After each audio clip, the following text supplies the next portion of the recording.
بسم الله الرحمن الرحيم.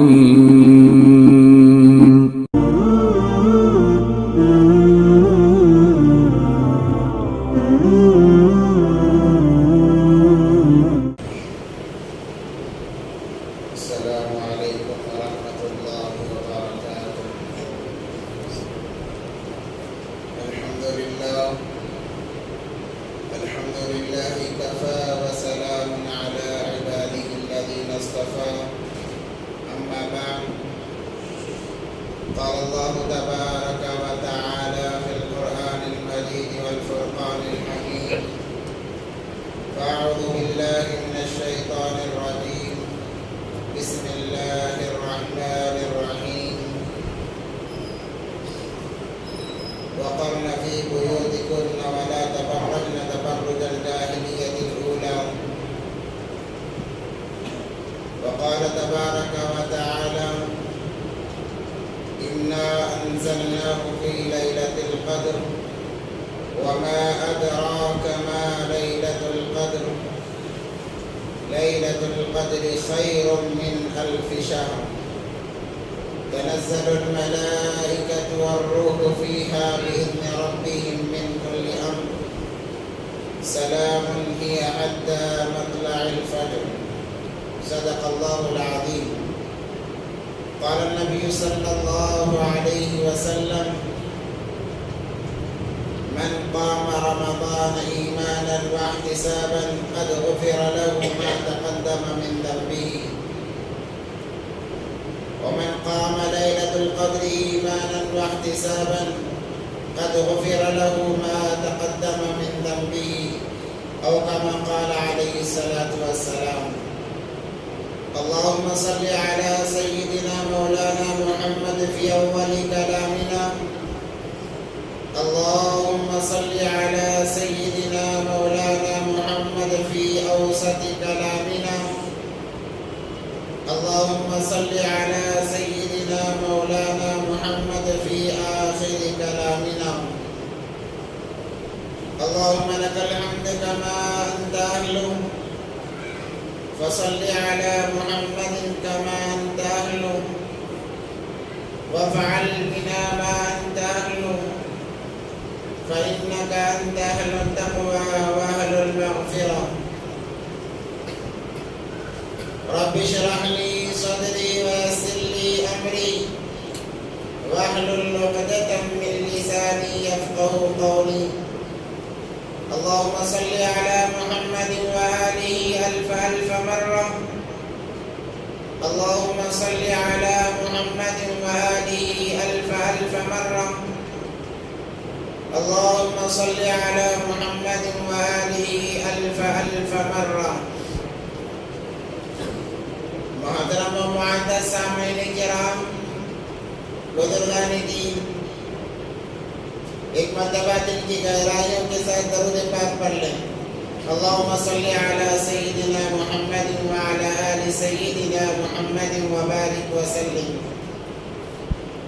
معزز سامعین کرام، رمضان المبارک کا مہینہ چل رہا ہے اور اس میں بھی دوسرا عشرہ چل رہا ہے. رحمتوں کا عشرہ کیسے گزر گیا کچھ پتہ نہیں چلا. دیکھتے ہی دیکھتے رحمتوں کا عشرہ ہم پر سے گزر گیا. اب مغفرت کا عشرہ چل رہا ہے. اللہ تبارک و تعالی اس عشرے میں بہت سارے لوگوں کی مغفرت فرماتے ہیں. جہنم سے لوگوں کو نکالا جاتا ہے.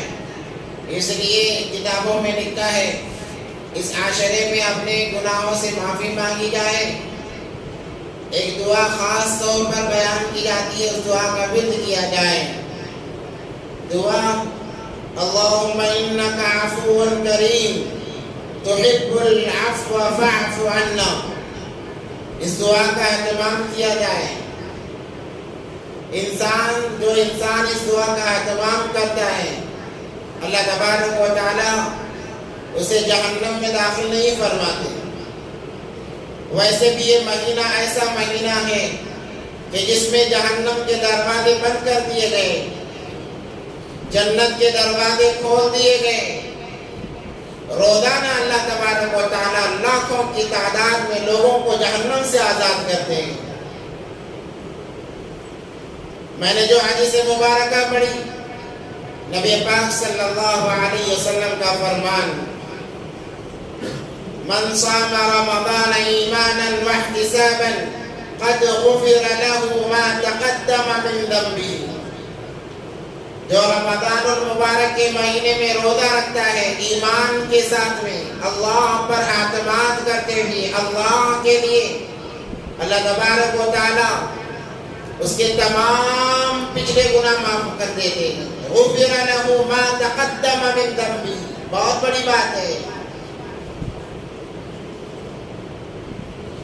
من قام رمضان ایمانا واحتسابا قد غفر له ما تقدم من ذنبه. جو شخص رمضان المبارک کے مہینے میں اللہ پر ایمان رکھتے ہوئے یقین کے ساتھ کھڑا رہتا ہے، مراد نمازیں ادا کرتا ہے، نماز تراویح ادا کرتا ہے، تہجد کی نماز کی پابندی کرتا ہے، غفر له ما تقدم من ذنبه. اللہ تبارک و تعالیٰ اس کے بھی سارے کے سارے پچھلے گناہ معاف کر دیتے ہیں.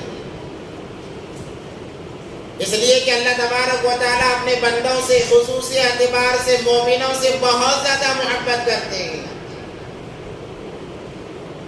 نبی پاک صلی اللہ علیہ وسلم کا فرمان، اگر اللہ تبارک و تعالیٰ ایمان والوں سے محبت نہ کرتے، رمضان کا مہینہ اور سورہ اخلاص نہ دیتے. اللہ تبارک و تعالیٰ نے رمضان المبارک کا مہینہ دیکھ کر اپنی محبت کا ثبوت دیا، سورہ اخلاص جیسی سورت دے کر محبت کا ثبوت دیا. کیوں محبت فرما رہے ہیں؟ اللہ نے انسان کو اپنے ہاتھوں سے بنایا ہے، اور جو انسان جس چیز کو بناتا ہے، اپنا مال لگاتا ہے یا کچھ بھی کرتا ہے دنیاوی اعتبار سے، کوئی چیزیں بناتا ہے انسان، اس سے دلی لگاؤ پڑ جاتا ہے. انسان دل و جان سے اس چیز کو چاہنے لگ جاتا ہے. کیوں؟ اس لیے کہ اس کی محنت اس کے پیچھے لگی ہے، دماغ لگا ہے، پیسہ لگا ہے، اس لیے اس کی محبت دل میں آ جاتی ہے. کسی حالت میں اسے ضائع کرنا نہیں چاہتا. اسرائیلی روایات میں سے ایک روایت لکھی ہے کتابوں میں، جو ہمارے لیے بہت سبق کا ذریعہ ہے. نوح علیہ السلام کی قوم پر جب اللہ نے عذاب دینا چاہا، دعا کی نوح علیہ السلام نے، ربی لا تذر علی الارض من الکافرین دیارا. یا اللہ اب بہت ہو چکا، ایک کو بھی نہ چھوڑنا زمین پر جو تیرے نافرمان ہے، سب کو ہلاک کر دے. اسرائیلیات میں ہے کہ اللہ تبارک و تعالیٰ نے نوح علیہ السلام کو مٹکے بنانے کا حکم دیا. چند باتیں بیان کرنے کی نہیں ہوتی، مگر سمجھانے کے لیے بیان کرنا پڑتا ہے تاکہ ہمیں سمجھ میں آ جائے. تو مٹکے بنانے کا حکم دیا. جب مٹکیاں بن کر مٹی کی مٹکے بنانے کا حکم دیا، جب بن کر تیار ہو گئی بڑی محنت سے، کیونکہ اس کے لیے مٹی کو جمع کرنا ہوتا ہے، پھر اسے بھگونا ہوتا ہے، پھر اس پر اپنے پاؤں چلانا، اسے نرم کرنا ہوتا ہے. بڑا کافی ایک لمبا عرصہ ہوتا ہے. ہماری طرف ویڈیو وغیرہ بنتی ہیں، ہم جانتے ہیں، بہت ایک بڑا پروسیجر ہوتا ہے، اس کے پیچھے بڑی محنت لگتی ہے. جب بن گئی، اس کو جلا کر اس کو تیار کیا گیا، تو اللہ نے کہا اب ایک ایک کر کو تمام کو توڑنا شروع کر دو، ایک ایک کر کے تمام کو توڑنا شروع کر دو. نوح علیہ السلام نے کہا کہ اللہ کیا آپ کا حکم ہے؟ اللہ نے پوچھا کیوں؟ تو نوح علیہ السلام فرماتے ہیں اللہ اگر آپ کا حکم ہے تو تعمیل ہے، اگر مجھے اختیار دیا جائے میں اس کو کبھی نہیں توڑوں گا. پوچھا کیوں؟ کیونکہ میں نے اسے اپنے ہاتھوں سے بنایا ہے، میری محنت اس کے پیچھے لگی ہے. اللہ میں کیسے اسے توڑ سکتا ہوں؟ اللہ نے فرمایا اے نوح جس مٹکی کے پیچھے تیری محنت لگی ہے، تجھے توڑنے میں اتنی تکلیف ہو رہی ہے، میں نے انسانوں کو اپنے ہاتھوں سے بنایا ہے، ذرا غور کر، سوچ، انہیں برباد کرنے میں مجھے کتنی تکلیف ہوتی ہوگی۔ اللہ تبارک و تعالیٰ ہر انسان کو، مومن کو کامیاب کرنا چاہتے ہیں، اسی لیے برکتوں والا مہینہ ہمیں عطا کیا ہے، مگر مسلمان ہے کہ پھر بھی دنیا میں کرتے کرتے جی رہا ہے۔ آج بھی روزوں کی پابندی نہیں، رمضان شروع ہوا مسجدیں بھر گئی، دوسرا عشرہ ختم نہیں ہوا پھر دوبارہ مسجدیں خالی ہو گئی، نمازیوں کی تعداد میں کمی ہو گئی، کیونکہ اب پہلے عشرے میں ہی نمازیں فرض تھی۔ کیا ہمارے ایمان کی اتنی حرارت تھی کہ چند دن آ گئے باقی بعد میں چھوڑ دیا؟ روزوں کی حالت کیا ہے؟ کتنے لوگ اب بغیر روزے کے جی رہے ہیں؟ انسان دنیا کو سب کچھ سمجھ بیٹھ رہا ہے۔ اللہ نے قرآن میں تو فرمایا، اے میرے بندو، جب تم میرے رہو گے ساری دنیا تمہارے قدموں میں ڈال دوں گا۔ وَلَا تَهِنُوا وَلَا تَحْزَنُوا وَأَنْتُمُ الْأَعْلَوْنَ، ہر وقت تم ہی سر بلند رہو گے، گھبرانے کی بات نہیں، ڈرنے کی بات نہیں، صرف میرے بن کر رہو، تم ہی سر بلند رہو گے۔ آج انسان کتنے خرافات میں پڑا ہے، دنیا کے پیچھے تو پڑھائی ہے، جو دیندار سمجھے جاتے ہیں وہ اختلافات میں پڑ گئے، کوئی رفع دین کرنے کے اختلاف میں پڑا ہے، کوئی ہاتھ باندھنے کے، کوئی آمین بالجہر، کوئی آمین آہستہ کے، کتنے اختلافات ہیں۔ ہاں وہ اپنی جگہ ہے، ہم تمام کو سب سے پہلے مسلمان بن کے ایک بننا ہے، تبھی ہماری کامیابی ہے، یاد رکھیں۔ اللہ کی جو مدد ہے وہ اجتماعیت پر ہے، انفرادیت پر نہیں ہے۔ ہمیشہ مددیں اجتماعیت پر آیا کرتی ہیں، انفرادیت پر نہیں آیا کرتی۔ وَلَا تَهِنُوا وَلَا تَحْزَنُوا، گھبرانے کی بات نہیں، ڈرنے کی بات نہیں، تم ہی سر بلند رہو گے۔ ان کنتم مؤمنین، قید لگا دی، اگر تم مومن ہو، پکے ایمان والے ہو۔ آج ہم مومن نہیں، پکے ایمان والے نہیں، ہمارے دلوں میں حکومتوں کا ڈر آ گیا، لوگوں کا ڈر آ گیا، مخلوقات کا ڈر آ گیا، ہم ڈر کر جی رہے ہیں۔ اللہ نے کہا تم تو خلیفہ ہو، خلیفہ کبھی ڈرا کرتا ہے؟ خلیفہ کا کام تو ڈرانا ہے، مگر یہ خلیفہ جب اپنی خلافت کو بھول گیا، اللہ تبارک و تعالیٰ نے مخلوقات کو حاوی کر دیا، اب ڈر کر جی رہا ہے، اور لوگ جتنا ڈرتا ہے کوئی، اسے اتنا ڈرایا جاتا ہے۔ ماں باپ کیا کرتے ہیں؟ بچے کو کوشش کرتے ہیں ڈرانے کی، جب وہ ڈر جاتا ہے اور ڈراتے ہیں تاکہ اس کا دل مردہ بن جائے۔ جس چیز کے لیے ڈرایا جا رہا ہے وہ خواب و خیال میں بھی اس چیز کو نہ سوچے، اتنا ڈرایا جاتا ہے بچے کو، کیوں؟ کہ اس کے دل و دماغ سے وہ چیز نکل جائے۔ ویسے ہی جب تک مسلمان اللہ کے رسول اللہ صلی اللہ علیہ وسلم کی غلامی میں تھا، دنیا قدم چوم رہی تھی، جب غلامی سے نکلا اللہ نے غلام بنا دیا۔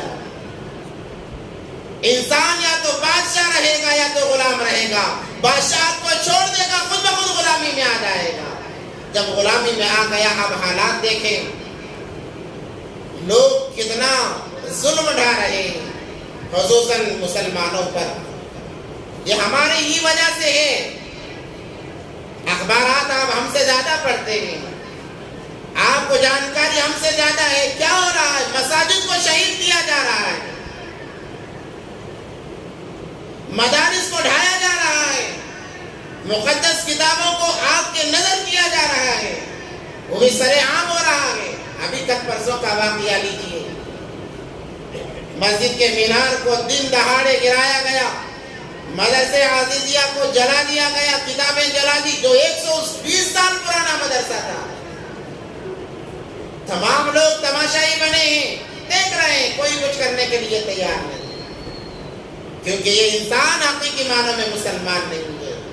اس کے دل میں جب ایمان گھر کر جائے گا تب کوئی طاقت اس کے سامنے کر نہیں سکتی۔ اسی عشرے میں غزوہ بدر کا واقعہ پیش آیا. غزوہ بدر پہلی جنگ ہے. مسلمان برداشت کرتے کرتے کرتے تھک گئے. ہجرت کر کے جب گئے اللہ نے کہا اب برداشت نہ کرو, اب مقابلے کے لیے تیار ہو جاؤ. جب جنگ کا معاملہ آیا وہاں 1000 سامان سے لیس تیر, تلوار, گھوڑے, اونٹ سب کچھ ان کے پاس ہے, اور مسلمان 313 نہتے. کتابوں میں مختلف انداز لکھے ہیں. 7 تلواریں, 313 میں 7 تلواریں کیا کام دے گی؟ 7 تلواریں ہیں, 7 گھوڑے ہیں, باقی پہننے کے لیے کپڑا تک نہیں ہے, پاؤں میں چپل تک نہیں ہے. نہتے نکل گئے اللہ پر اعتماد کر کے. کیوں؟ وہ مومن تھے حقیقی معنوں میں, اور اللہ کی مدد جو ہوتی ہے حقیقی معنوں میں ایمان والے پر ہوتی ہے. یہ سبق ہے ہمارے لیے. آج کے حالات اسی کی طرف دعوت دے رہے ہیں کہ تمہیں پھر سے 313 والا ایمان لانا پڑے گا. اپنے اندر وہ ایمانی طاقت کو اجاگر کرنا پڑے گا, ورنہ یہ قوم تمہیں برباد کر کے رکھ دے گی. یاد رکھیں, تمہارے آنکھوں کے سامنے تمہارے گھر کی عورتوں کی عزتیں لوٹی جائیں گی جو کہ لوٹا جا چکا ہے. ہاں یہاں نہیں ہوا اس کا مطلب یہ نہیں کہ ایسا نہیں ہوا, ہوا ہے. باپ کے سامنے بیٹی کی عزت لوٹی گئی, شوہر کے سامنے بیوی کی عزتیں لوٹی گئی. لٹوانے والی حکومت دیکھنے والی بھی حکومت ہے. ہم کچھ نہیں کر سکیں گے. تو نہتے نکل گئے اللہ کے لیے, اللہ پر اعتماد کر کے. اللہ نے ایسی فتح دی, ایسی فتح دی, رہتی دنیا تک یہ پہلی جنگ, بلکہ جنگ بدر ہمارے لیے نمونہ ہے. جب بھی تم پر ظلم ہو صحابہ کے واقعات پڑھو, صحابہ کے ایمان کو دیکھو, جانچو, تمہارے دل میں وہ ایمانی کیفیت آئے گی, ڈر تمہارے دل سے خود بخود نکل جائے گا. آج سرعام ہماری بہو بیٹیوں کو گھر واپسی کے نام پر انہیں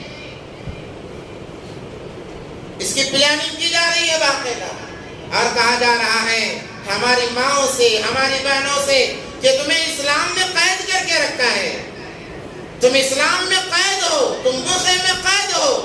ذرا اس پر میں روشنی ڈالنا چاہتا ہوں, کیونکہ آج ایک بات بہت گردش کر رہی ہے کہ کسی قوم کے لیڈر نے اس بات کی وضاحت کی ہے کہ مسلمان کی بیٹیوں کو اپنی بیویاں بناؤ, انہیں گھر واپسی کراؤ,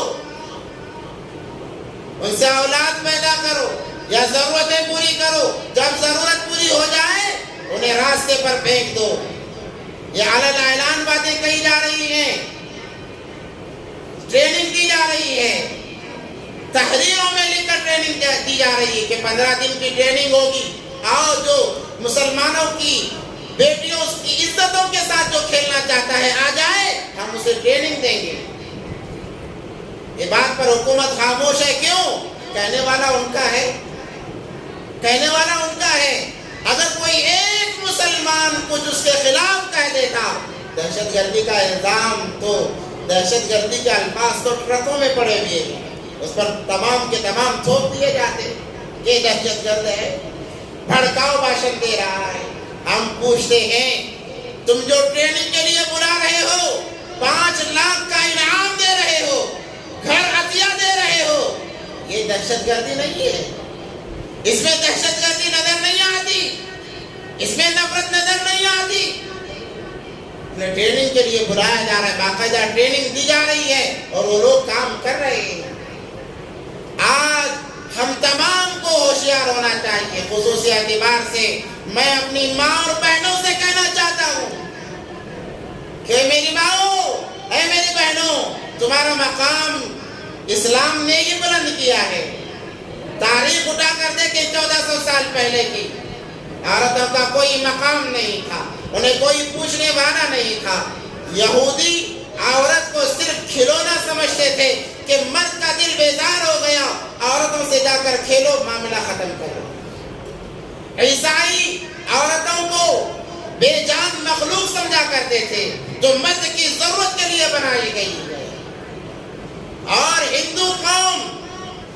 ان کے نزدیک بھی کوئی مقام عورتوں کا نہیں، بلکہ سب سے اچھی عورت اس کو سمجھا جاتا جب اس کا شوہر مر جائے، اس کے ساتھ اس کو بھی زندہ جلا دیا جائے، جو جلنے کے لیے تیار ہو جائے کہتے کہ یہ پوتر عورت ہے۔ یہ عورتوں کا مقام تھا۔ میرے اور آپ کے آقا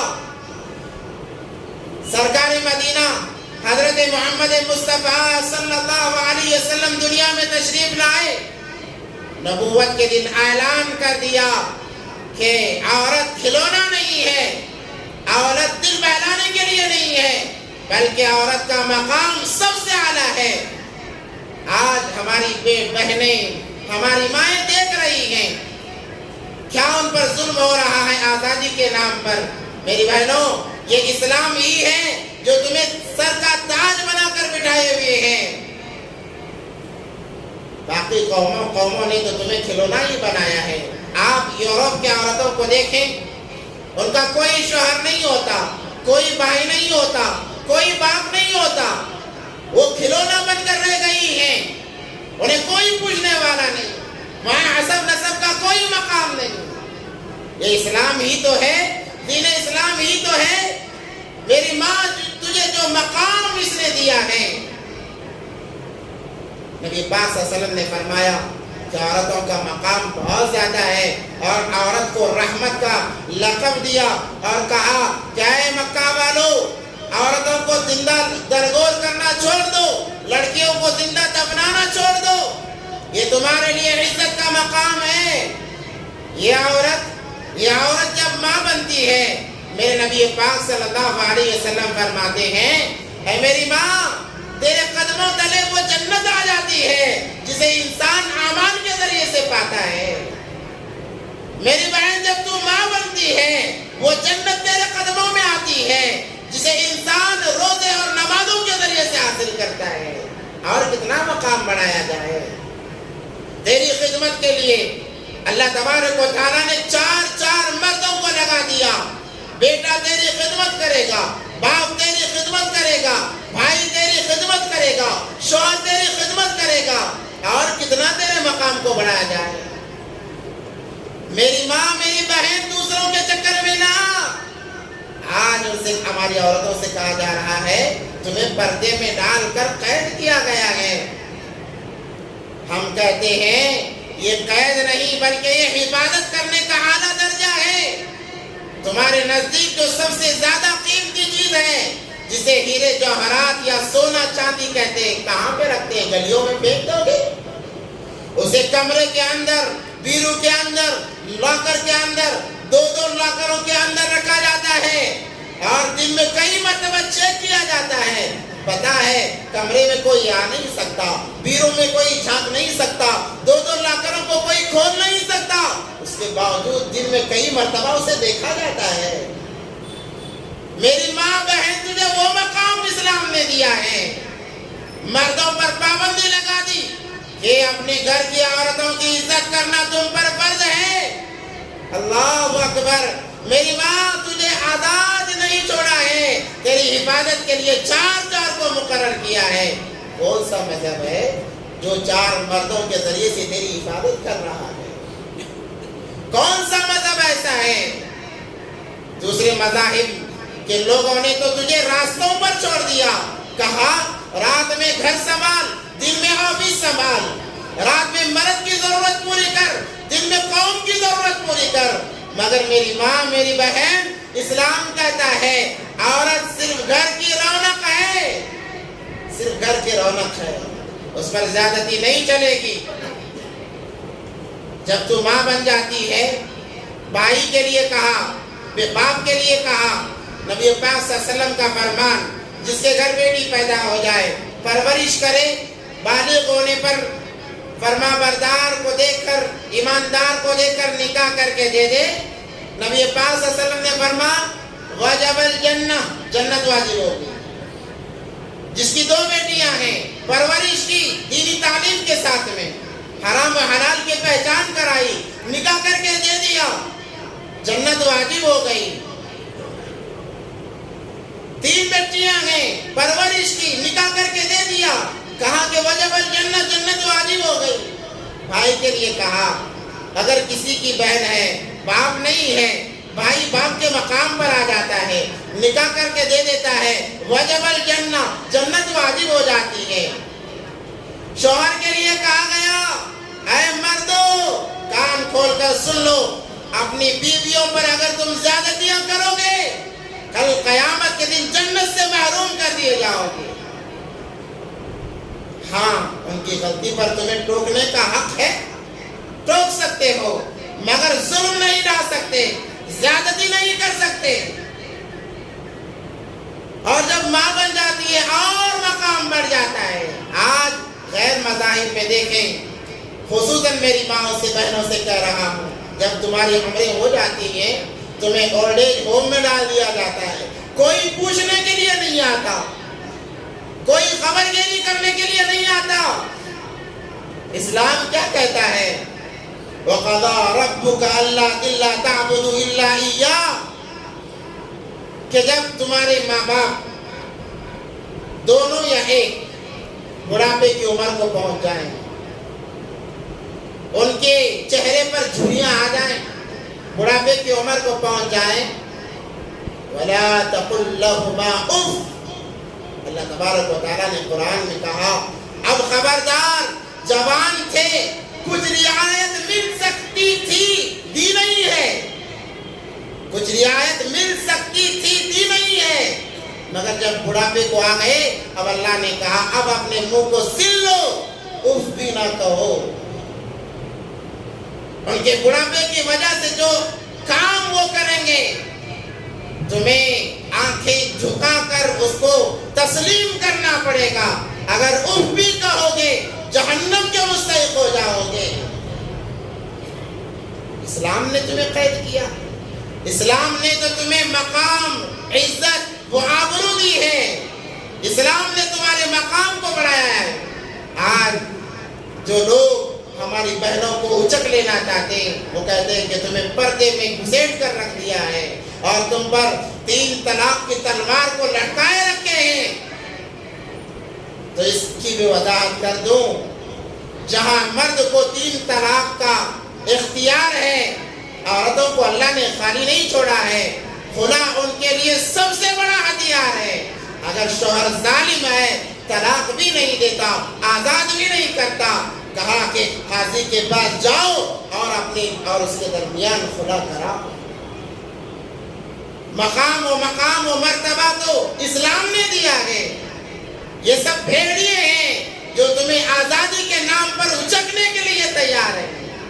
ایک بھیڑیے نے بکریوں کے ریوڑ سے کہا کہ اے بکریوں، تمہارے مالک نے تمہاری آزادی چھین لی ہے، جب دیکھو تمہارے پیچھے ڈنڈا لے کر پڑا رہتا ہے، اور یہاں تک کہ جب تم آرام کرنے کے لیے آتی ہو تمہارے چاروں طرف ایک دائرہ بنا دیتا ہے کہ تم دائرے سے باہر نہیں جا سکتی۔ بھلا یہ بھی کوئی زندگی ہے؟ یہ بھی کوئی زندگی ہے کہ دن بھر تو تمہارے پیچھے لگا ہی لگا ہے، اور رات میں جب تمہارے آرام کا وقت ہے اس وقت میں تمہارے چاروں طرف دائرہ بنا کر چھوڑ دیتا ہے کہ کوئی تمہارے قریب نہیں آئے۔ تمہیں آواز اٹھانی چاہیے، تمہیں اپنے مالک کے خلاف بھوک ہڑتال کرنی چاہیے۔ یہ کہہ کر ایک بھیڑیے نے بکری کو ابھارا کہ دنیا میں ہر کوئی آزادی کی زندگی جی سکتا ہے، ہر ایک کو اپنی زندگی جینے کا اختیار ہے، تم بھی آزادی کے لیے کوشش کرو۔ تو بکریوں نے سوچا کہ واقعی اس کی بات تو بہت صحیح ہے کہ دن بھر تو یہ مالک ہمارے پیچھے ڈنڈا لے کر لگا رہتا ہے، ادھر نہ جاؤ ادھر نہ جاؤ، یہ نہ کھاؤ وہ نہ کھاؤ، جب آرام کرنے کے لیے ہم آتے ہیں تب بھی ہمارے چاروں طرف دائرہ ہوتا ہے، مگر ان بکریوں کو پتہ نہیں ہے وہ مالک تمہارے ساتھ اس لیے لگا رہتا ہے کوئی تمہیں آ کر اچک نہ لے، تمہاری جان کے ساتھ کوئی کھیلے نہیں، اس لیے دن بھر بھی لگا رہتا ہے، رات میں چونکہ ہر ایک پر نیند کا غلبہ ہوتا ہے، مالک بھی انسان ہے، وہ بھی سونے چلا جائے گا، کہیں وہ نیند کے آغوش میں چلا جائے، کوئی بھیڑیا آ کر تمہیں اچک نہ لے، اس لیے وہ وہاں پر بھی دائرہ بنا کر رکھتا ہے۔ مگر جیسے آج آواز لگائی جا رہی ہے عورتوں کو آزاد کرو، عورتوں کو آزاد کرو، ارے اللہ کے بندو پہلے اپنے عورتوں کا تو خیال کرو،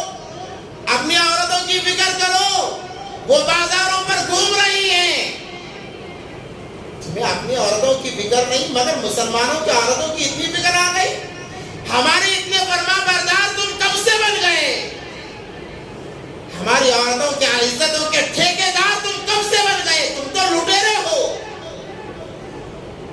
ہماری بہنوں کی عزتوں کو سب سے پہلے تم نے لوٹا ہے، تم کب سے رکھوالے بن گئے؟ ہماری شریعت نے ہمیں ایسے ہی نہیں چھوڑا ہے، حفاظت کرنا سکھایا ہے، ہم کر رہے ہیں۔ تو بکری نے آواز اٹھائی کہ ہمیں آزادی دلاؤ، آزادی دلاؤ۔ الغرض مالک نے آزادی دے دی۔ جس دن آزادی ملی ہے اسی دن سب سے پہلے اسی بکری کا شکار ہوا ہے جو آزادی کے لیے جس نے پہلے آواز اٹھائی تھی۔ آج ایسا نہیں ہو رہا، آزادی کے نام پر بہلا کر ہماری بہنوں کو گھر واپسی کے نام پر لے جا رہے ہیں۔ کسی کی لاش کنویں سے مل رہی ہے، کسی کی لاش نالی سے مل رہی ہے، کسی کی لاش کہیں سے مل رہی ہے، کسی کے ٹکڑے کیے جا رہے ہیں۔ تو میری بہنوں کان کھول کر سنو، اپنی عزت اور اپنی جان کی حفاظت چاہتی ہو، شریعت کے آغوش میں آ جاؤ، دور جاہلیت کی طرح آوارہ نہ پھرو۔ اسلام نے، دین اسلام نے تمہارے مقام و مرتبے کو اتنا بڑھایا ہے کہ بیان کرنا مشکل ہے۔ آج انہیں ٹریننگ دی جا رہی ہے، حالات اتنے ناساز ہیں، اس لیے ہم تمام کو اور ہم یہ سوچتے ہیں کہ چلو یہ بھی چلتا ہے وہ بھی چلتا ہے۔ میں کہہ رہا تھا 4 مردوں کو عورت کی حفاظت کا ذمہ دار بنایا ہے، ایک باپ ہے، بیٹا ہے، بھائی ہے، شوہر ہے۔ جب بچی بالغ ہونے سے پہلے باپ کے گھر رہتی ہے، نکاح ہونے تک باپ کی ذمہ داری ہے۔ آج شرم آتی ہے ان والدین پر جو اپنے بچیوں کو کمانے کے لیے باہر بھیجتے ہیں۔ ارے وہ تو نامرد ہے جو اپنی بچیوں کی کمائی کھاتا ہے۔ عمر والے بیٹھے ہیں، میری بات بری لگے معافی چاہتا ہوں، یہ حقیقت ہے۔ ہم اتنے گئے گزرے ہو گئے کہ عورتوں کی کمائی ہم کھائیں؟ کہ اللہ نے ہمیں مرد نہیں بنایا؟ شریعت کیا کہتی ہے کہ شریعت کا ہم مذاق بنا رہے ہیں، اللہ کے دین کا مذاق بنا رہے ہیں۔ جب جب ہم مذاق بنائیں گے یہ حالات آئیں گے، ہماری کوششیں بیکار ہوگی۔ ہم چاہتے ہیں کہ فلاں نہ آئے، فلاں وہی آئے گا، اور آئے تو ظلم نہ ڈھائے، وہ ظلم ڈھائے گا، کیونکہ ہم نے اپنی شریعت کو مذاق بنایا ہے، شریعت کے ساتھ ہم نے کھلواڑ کیا ہے۔ تو باپ پر ذمہ داری ہے کہ بالغ ہونے سے پہلے نکاح ہونے تک اس کی پرورش کرے۔ نکاح کر کے دیکھ کمانے کا کوئی ذریعہ نہیں۔ جب وہ نکاح کر کے شوہر کے گھر جاتی ہے، اسی لیے 3 مرتبہ قبول کرایا جاتا ہے۔ فلاں کی بچی فلاں اتنے مہر کے ساتھ میں قبول ہے۔ کیا صرف بیوی قبول ہے؟ بیوی قبول، اس کی خوبصورتی قبول، اس کا بدن قبول، کیا قبول ہے؟ اس کا قبول یہ ہے کہ نان و نقفہ، عورتوں کا نان و نقفہ ہم سنبھالیں گے، ان کی تمام ذمہ داریاں ہم اٹھائیں گے، اپنی بیوی کو اپنے گھر میں رکھ کر انہیں گھر دیں گے، انہیں مکان دیں گے، ان کی ہر ضرورت ہم پوری کریں گے۔ یہ قبول کیا کا مطلب ہے، یہ ہم قبول کرتے ہیں نکاح کے اندر۔ اور دوسری بات یہ ہے کہ جب تک وہ ہمارے ساتھ رہے گی، وہ ہماری حیات سفر رہے گی، وہ ہماری زندگی کی ہم سفر بنی رہے گی۔ مرد یہ بات قبول کرتا ہے نکاح کے اندر جب اسے قبول کرایا جاتا ہے، اور جب اس کا شوہر مر جاتا ہے تو وہ بیوہ بن جاتی ہے۔ دوبارہ نبی پاک صلی اللہ علیہ وسلم نے فرمایا کہ جس کی بہن بیوہ ہو گئی وہ اپنے گھر کو آتی ہے، تو باپ ہے تو باپ ذمہ داری نبھائے گا، اور اگر باپ نہیں ہے مر گیا تو بھائی پر یہ ذمہ داری عائد ہوتی ہے کہ وہ اپنی بہن کی ذمہ داری سنبھالے۔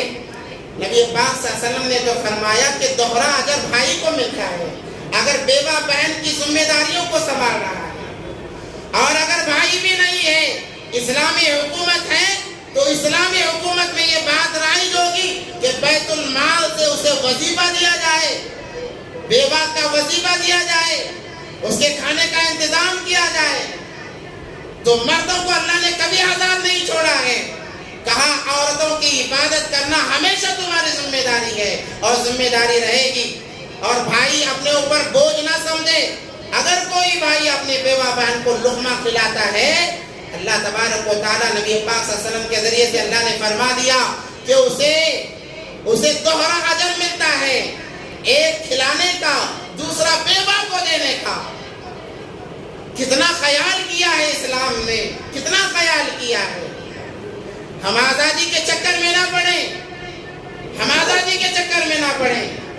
ہم اس دین اسلام کو دیکھیں کہ دین اسلام کیا چاہتا ہے. میرے بھائیوں، یہ مبارک مہینہ چل رہا ہے، اس مہینے کی ہم قدر کریں. آج جو حالات ہمیں جگانے کے لیے آ رہے ہیں، بس ہم جاگیں، ہم حقیقی معنوں میں ایمان والے بن جائیں، اللہ کو راضی کرنے والے بن جائیں، اللہ کو خوش کرنے والے بن جائیں. اور جب ہمارا وقت آخری وقت آئے، ہماری زبانوں پر کلمہ طیبہ جاری ہو، ہماری زبانوں پر کلمہ طیبہ جاری ہو، اور ہم کلمہ طیبہ پڑھتے ہوئے لا الہ الا اللہ محمد رسول اللہ صلی اللہ علیہ وسلم کہتے ہوئے دنیا سے جائیں. یہی مقصد ہے. میرے بھائیوں، مبارک مہینہ چل رہا ہے، اس مہینے کی قدر کر لیں. اسی لیے اس مہینے کے اندر جہاں روزے فرض تراویح کو لازم کیا، وہیں پر آخر عشرے کا اعتکاف ہے. یاد رکھیں، آخری عشرے میں اعتکاف کو رکھا. اعتکاف کیا ہے؟ اعتکاف یہ ہے کہ یا اللہ، اب دنیا بہت ہم نے کر لی ہے، اب بس تیرے دربار میں ہم آ رہے ہیں، تیرے دیار میں ہم آ رہے ہیں. 10 دن کا اعتکاف سنت مؤکدہ ہے. نمازیں پڑھ لی، روزے رکھ لیا، اب آخری جو عشرہ جہنم سے خلاصی کا ہے، یا اللہ اب یہ تیرا ہے. بس آ کر مسجد میں پڑھ گئے، دنیا سے کٹ گئے، بیوی بچوں سے کٹ گئے، شور و شرابہ سے کٹ گئے، تمام چیزوں سے کٹ کر مسجد کا ایک کونا پکڑ لیا اور کہا یا اللہ، جب تک تو یہ نہیں کہتا کہ تیری مغفرت کر دی گئی، تجھے میں نے معاف کر دیا، یا اللہ میں اس کونے سے اٹھنے والا نہیں ہوں. یہ کہہ کر ایک کونے میں بیٹھ جائے اور اللہ کی عبادت کرے، اللہ کو یاد کرے. معتکف جو اعتکاف کرنے والا ہے، جانتے ہیں اس کی فضیلت کیا ہے؟ ویسے ہی روزے دار کی بڑی فضیلت ہے. جب روزے دار اعتکاف والا بن جاتا ہے، اللہ کو بڑا پیار آتا ہے کہ یار دیکھ، اللہ کہتے ہیں کہ دیکھو فرشتوں، ایک تو روزہ میرے لیے رکھا اور دوسرا اپنے بیوی بچے کام کاج کو چھوڑ کر میرے گھر میں پڑا ہے. اور چاہتا یہ ہے، دنیا نہیں چاہتا ہے، میری رضا چاہتا ہے. فرشتوں تم گواہ رہو، میں اس کی ہر چیز کو میں نے قبول کر لیا ہے. اعتکاف میں بیٹھنے کے بعد سونا عبادت، بیٹھنا عبادت، پڑھنا عبادت ہے ہی ہے. انسان کا ہر عمل عبادت بن جاتا ہے. بس اس کی شرائط کی ہم پابندی کریں. کیا شرائط ہے؟ بلا وجہ مسجد سے باہر نہ نکلیں، بلا وجہ باہر نہ نکلیں. ہاں ضرورت ہے، پیشاب پاخانے کو جانے کی اجازت ہے، آپ جا سکتے ہیں. یہاں تک کہ کسی کی میت ہو جائے تب بھی جانے کی اجازت نہیں. اللہ فرماتے ہیں تجھے وہاں پر جانے میں جو ثواب مل رہا تھا، تجھے بیٹھے بیٹھے وہ ثواب میں دے رہا ہوں. کیوں؟ تو نے میرے لیے وقت کو فارغ کیا ہے، تو نے میرے لیے وقت کو فارغ کیا ہے. اللہ تبارک و تعالیٰ اس بندے کو چاہ لیتے ہیں، اس بندے کو اتنا چاہ لیتے ہیں کہ جب وہ اٹھتا ہے اعتکاف سے، جنت اس پر واجب ہو جاتی ہے، اللہ اس کی مغفرت کر دیتے ہیں. الحمدللہ اس مسجد کے اندر بھی نظام کیا جا رہا ہے اعتکاف کا. ہر مساجد میں ہوتا ہے، یہاں پر الحمدللہ سندھ میں عموماً ہوتا ہے. تو ہمارے لیے ایک بہترین موقع ہے، اور اس کے اندر شب قدر کو ہمیں تلاش کرنا ہے. شب قدر کتنی بڑی رات، 1000 مہینوں سے افضل ہے، 1000 مہینوں سے. 80 پر 4 سال مقبول عبادت کرنے کا ثواب ملتا ہے. ہم 80 سال زندہ رہیں نہ رہیں، کیا پتا کس کی کتنی زندگی ہے. تو آخر عشرے میں اعتکاف کر کے ہمیں شب قدر کو تلاش کرنا ہے. جو انسان شب قدر میں 2 رکعت نماز پڑھ لے یا کچھ عبادت کر لے، عبادت نافلہ کر لے، 80 پر 4 سال اسے عبادت، مقبول عبادت کرنے کا ثواب ملتا ہے. 1000 مہینوں سے افضل ہے. اللہ نے قرآن میں فرمایا اِنَّا أَنزَلْنَاهُ فِي لَيْلَةِ الْقَدْرِ وما ادراک ما لیلۃ القدر، جانتے بھی ہو لیلۃ القدر کیا ہے؟ لیلۃ القدر خیر من الف شہر، 1000 مہینوں سے افضل وہ ایک رات ہے، 1000 مہینوں سے افضل وہ ایک رات ہے۔ 1000 مہینے کون زندہ رہا؟ کون عبادت کر سکتا ہے؟ خیر من الف شہر تنزل الملائکہ، ملائکہ جبرائیل امین فرشتوں کے ایک لشکر کے ساتھ اترتے ہیں۔ تنزل الملائکۃ والروح، روح سے مراد جبرائیل امین ہے، فیہا بإذن ربهم من كل امر سلام سلام حتی مطلع الفجر، کہ سلامتی صبح صادق تک برسائی جاتی ہے۔ اس لیے اعتکاف میں یہ اعمال کرنا ہوتا ہے، اس لیے اس مہینے کو غنیمت سمجھے۔ زندگی کا کوئی بھروسہ نہیں، آج ہم ہیں، ہو سکتا ہے کل کو نہ ہوں گے، کل کیا بات ہے، نماز سے پہلے بھی ہم مر سکتے ہیں، اب بھی مر سکتے ہیں، زندگی کا کوئی بھروسہ نہیں۔ جو اللہ نے ہمیں زندگی دی ہے اس زندگی کو ہم غنیمت سمجھیں اور اپنے دل کے اندر ایمان کو اجاگر کریں، حقیقی معنوں والا ایمان، صحابہ والا ایمان۔ اللہ کو جو ایمان مطلوب ہے، اللہ نے ادخلوا فی السلم کافہ، کامل ایمان والے بن جاؤ۔